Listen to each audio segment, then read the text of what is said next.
I've been chasing a little issue that I caused. Don't get me wrong. So I got my throttle body here, throttle bodies here, and so I put them back together with this exhaust, and I was crazy lean, and I couldn't figure that out. I had a hard time even starting it. Wouldn't even start. I hit it with some start fluid, then it would start. I said, well, I'm sucking air somewhere. I gotta be. Well, because there's no way that this exhaust did that much of a difference, right? It should still, might be a little lean, but it'll run. And so I couldn't figure that out for the longest time. So I go to the Harley shop today, and we're looking at the assembly for, I was looking for like an O-ring or something maybe I could replace where the throttle body boot's attached to the motor.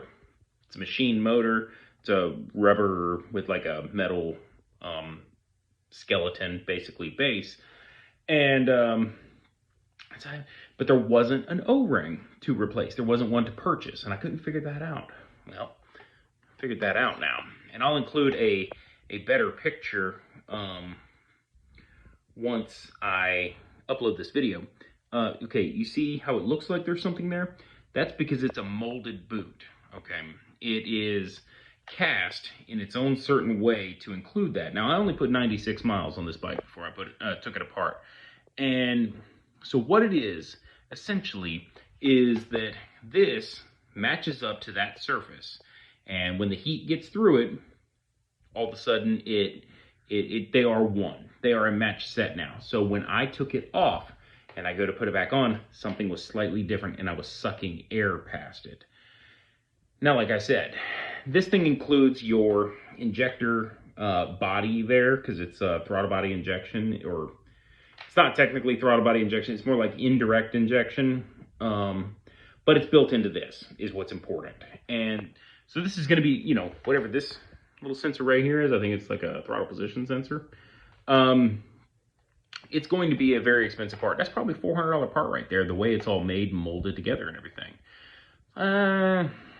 I'm not going to buy that for me to take off and on 3 or 4 times. So, unfortunately, this thing is reminding me actually that it is a Harley. We got some fuel resistant goop here. And that's what I'm gonna do, because that's what it's gonna take. That's what's going to work, and that's okay. But if you and I have a feeling this is going to be a problem for people who have a very varying weather, high heat, low cold, something like that.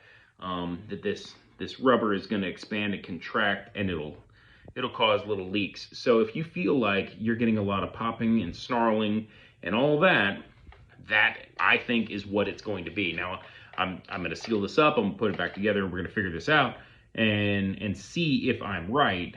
But as of right now, what I've discovered, based on that right there being a non-replaceable part, it's a consumable in a sense, but it's way too expensive to be a consumable kind of thing. So we'll get that sorted out. But if you're experiencing something like that, that is disappointing, but something to contend with. It's how it's made, so it is what it is. So good luck. Have fun.